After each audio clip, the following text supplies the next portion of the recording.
Imagine if we could find a way to visually represent all the different keys and how they are related to each other. We could find which keys were similar, which keys were further away from each other, and find out which sharps and flats were in each key. We could even use this representation as a map to find our route between different keys. Luckily for us, someone has already done just that. The Greek philosopher Pythagoras, in fact. He of the triangle fame. Maybe if Pythagoras was around today, rather than calling him a philosopher, we might call him a mathematician. You may ask what mathematics has got to do with music. Well, the answer is quite a lot actually. Sound is a very mathematical phenomenon. A violin string vibrates as it is bowed. As it vibrates, the string generates pressure changes in the air which our ears pick up and interpret as sound. If the violinist were to play the note A above middle C, the string would vibrate at 440 times per second. If you were to play the A an octave above that, the string vibrates at 880 times per second, precisely twice the number of vibrations per second as it did before. Another octave above that, and the string vibrates at 1760 vibrations per second, again twice the number of vibrations per second as it did on the previous A, and so on. Therefore, it's not surprising that someone with a mathematical mind like Pythagoras might think of turning his hand to music as well. Having had such success with triangles, when Pythagoras turned his attention to music, he decided that a circle might be the best shape to use. This circle became known as the circle of fifths. If you count the number of semitones in an octave, you'll find that there are 12 in all. Semitones includes all the black notes on the piano too. What Pythagoras did was to lay these 12 notes around the circle like a clock in a special order. Pythagoras didn't actually call them notes like the notes we know today. He worked with numbers. What we now call C, he called 0, and divided his circle into 1,200 pieces, or cents. Therefore, each of the 12 positions on his circle is 100 cents further round the circle from the previous half-tone. This division of semitones and the creation of the circle of fifths lies at the very foundation of Western music theory. Because the circle of fifths acts as a sort of roadmap for Western music, it is incredibly useful to refer to when trying to work out things like what key you are in. If you're in a major key, it helps you find the relative minor key and vice versa. It tells you what chords are available in which key. It helps you to transpose your music into a different key and move between keys within a song. The reason it's called the circle of fifths is because of the way it's laid out. As you move around the circle in a clockwise direction, the next note you encounter will be a fifth above the note before it. So for example, starting at the 12 o'clock position we have C, move around to the 1 o'clock position and we find G. In the key of C, G is the fifth note of the scale. Move around again to the 2 o'clock position and we find D. Again, D is the fifth note of the G major scale. A more in-depth explanation of how the different scales work and how to find the different degrees of each scale like the fifth can be found in the podcast extra. If I play all 12 tones of the circle on the piano, you can hear the melodic progression. C, G, D, A, E, B, F sharp, D flat, A flat, E flat, B flat, F, and finally back to C. So how does the circle of fifths help us find out what key we're in? The key of C has no sharps or flats in it. Notice how it is at the 12 o'clock position, or the 0 position. The key of G has one sharp in it. Notice how G is at the 1 o'clock position. The key of D has 2 sharps in it. Notice how the key of D is at the 2 o'clock position, and so on, all the way around the circle to the key of C sharp at the 7 o'clock position, with 7 sharps in the key signature. I'm going to stop there just for the moment, and now have a look at the keys with flats in their key signatures. If we go back to C at our 0 position, and now instead of going clockwise around the circle, we go anti-clockwise, the key of F has 1 flat in its key signature. Moving another step anti-clockwise, the key of B flat has 2 flats in it. Another step, and E flat has 3 flats in it, and so on. Just as when we were going clockwise around the circle, assigning key signatures with sharps in them, we stopped at the 7 o'clock position. If we do the mirror of this now with our flats, continuing to move anti-clockwise around the circle, we find that we will stop at the 5 o'clock position. This means that 3 keys at the bottom of the circle can be written with 2 different key signatures, either made out of flats or sharps, but still sound the same. It all depends on what we want to call our key. C sharp and D flat, for example, are actually the same note. However, to keep things simple, if we say that we are in the key of C sharp, then we will tend to put sharps in the key signature, and if we say that we are in the key of D flat, we will tend to put flats in our key signature. So the first thing the circle of fifths tells you is how many sharps or flats are in the key signature you want your song to be in. But that's only half the story. Say you wanted your song to be in the key of E major. We know from E's position on the circle at 4 o'clock that there are 4 sharps in the key signature. But which 4 notes are sharpened? To find out, we simply start at the 11 o'clock position and count round the circle in a clockwise direction, writing down each note we encounter until we have the number of notes we know are sharpened in the key signature. So the key of E major has 4 sharps, and they are F sharp, C sharp, G sharp, and D sharp. That's all well and good for keys containing sharps in their key signatures. But what about flats? Well, the circle is symmetrical, so we just work backwards. Say you want to write your song in A flat major. If we start at C, to get to A flat, we have to move anti-clockwise by 4 steps, so we know that A flat has 4 flats in its key signature. Which notes are flattened? Well, this time we start not at the 11 o'clock position, but at the 5 o'clock position with B. So counting around 4 flats from B, we have B flat, E flat, A flat, and D flat. However, for us as songwriters, the usefulness of the circle doesn't stop there. Remember, in this podcast, we're talking about chords. The circle of fifths tells us which chord triads are available to us in each key. So if we're composing our song in the key of C, we can easily see which chords we can include in our song. Here's how. Looking at C on the circle, well, we know that in the key of C major, the chord C major will be one of the chords available. Now we look at the 2 chords either side of C on the circle. These are F and G. So F, C and G will be the major chords available in the key of C.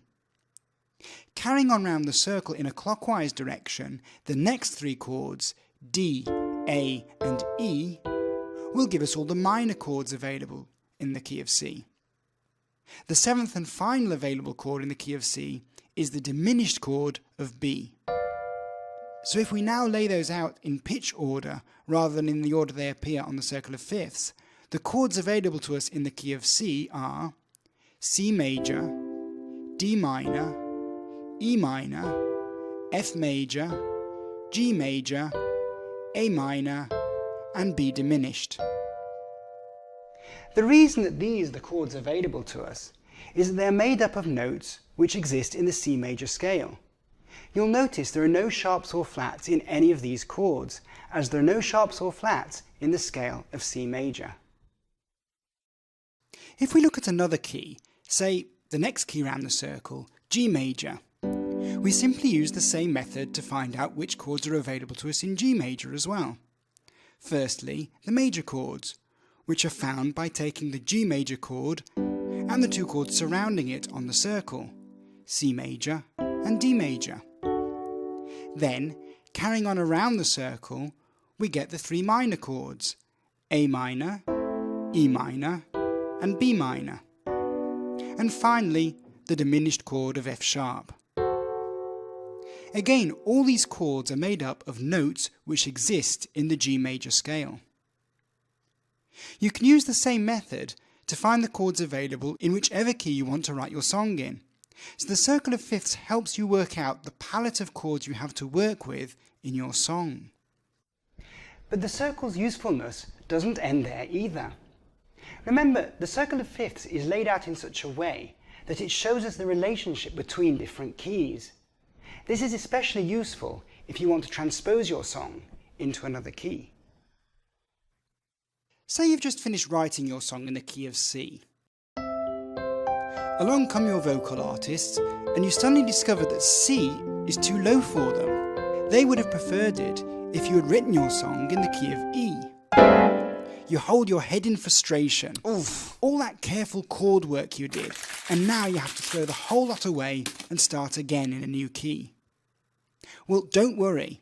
You'll not be burning the midnight oil on this one after all, as the circle of fifths gives you a time-saving way of easily transposing the chords you have already written.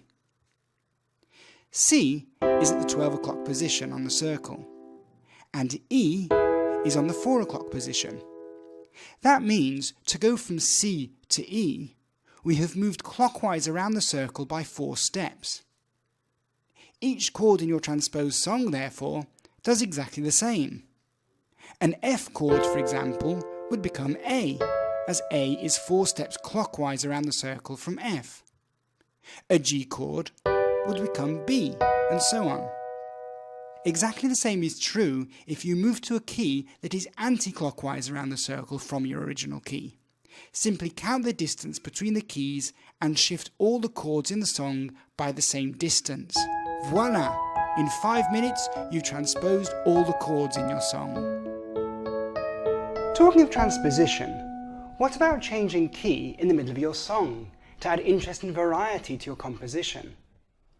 Well, there are 2 ways in which the circle can help you modulate between different keys in your song. Different keys are said to be closely related if their respective scales share many of the same notes. The more notes shared by each scale, the closer they're related. Each major key has what is known as a relative minor key associated with it. That is, a minor key that shares all the same notes in its scale as the major key. Therefore, the closest key to any major key is its relative minor.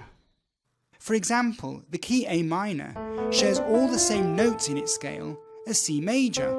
There are no sharps or flats in either key. Therefore, A minor is C major's relative minor. On the circle of fifths, each key's relative minor is written with a small letter on the inside of the circle in the same position as the major key. So C major is written with a capital C at the 12 o'clock position on the outside of the circle, and A minor is written with a small a at the 12 o'clock position on the inside of the circle. So why is this important for us as songwriters?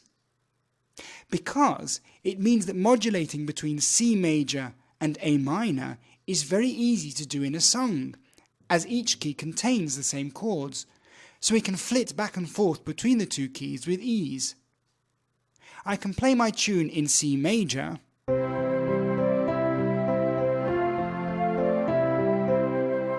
and then repeat it easily in A minor,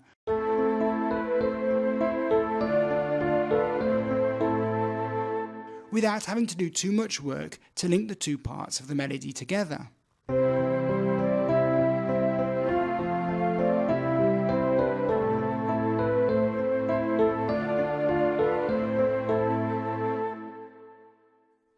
But what about something a little more complicated? Could you start off your song in C major and at some point modulate to another major key such as G major?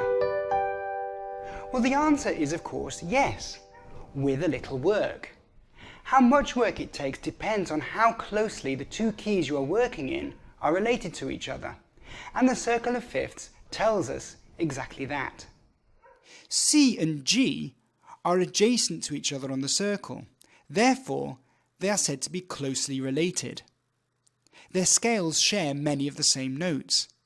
In fact, because the key of G only has one sharp in it, and C has no sharps in it, they share all the same notes apart from one, F sharp, which exists in the key of G but not in the key of C. In order to modulate cleanly and musically between keys in the middle of your song, at the moment of modulation you have to trick your audience's ear into thinking it could be in either key. We do this by a chord known as a pivot chord. A pivot chord is a chord that exists in both keys. By arriving at the pivot chord in your starting key and then using it as a pivot to take yourself off in a new direction into your new key, you can guide the audience's ear through the modulation into the new key. I go into exactly how to do this in more detail in the podcast extra, but for now I'm going to show you how to use the circle of fifths to find these pivot chords. This is done by using the circle to find which chords are available in your starting key, as we described before, then finding which chords are available in your new key, and seeing which chords are identical in both keys. It is easy to modulate between closely related keys, as closely related keys will have more chords that exist in both keys, i.e. you have more flexibility in choosing on which chord to pivot into your new key. So as we discovered before, in the key of C, the chords available to us are C major, D minor, E minor, F major, G major, A minor, and B diminished. In the key of G, the chords available to us are G major, A minor, B minor, C major, D major, E minor, and F sharp diminished. Matching these chords together, we find that the following chords exist in both keys: C major, E minor, G major, and A minor. Therefore, any of these chords could be used as your pivot chord. In the following example, I'm going to use the A minor chord as my pivot chord. Again, I go into this in more detail in the podcast extra, but just to give you a taster of the end result, here is my little tune which starts off in C major and modulates to G major. Here we are in the key of C, but is that where we really want to be? To add a touch of variety, perhaps we could modulate to G, in order to do it musically, and to lead the ear into the new key. We pivot on A minor, this is he, as he leads us through D7th into G. Now we need a little melody to confirm that we're in the key of G. Then we return to the tune we played in C, only now we're in the key of G.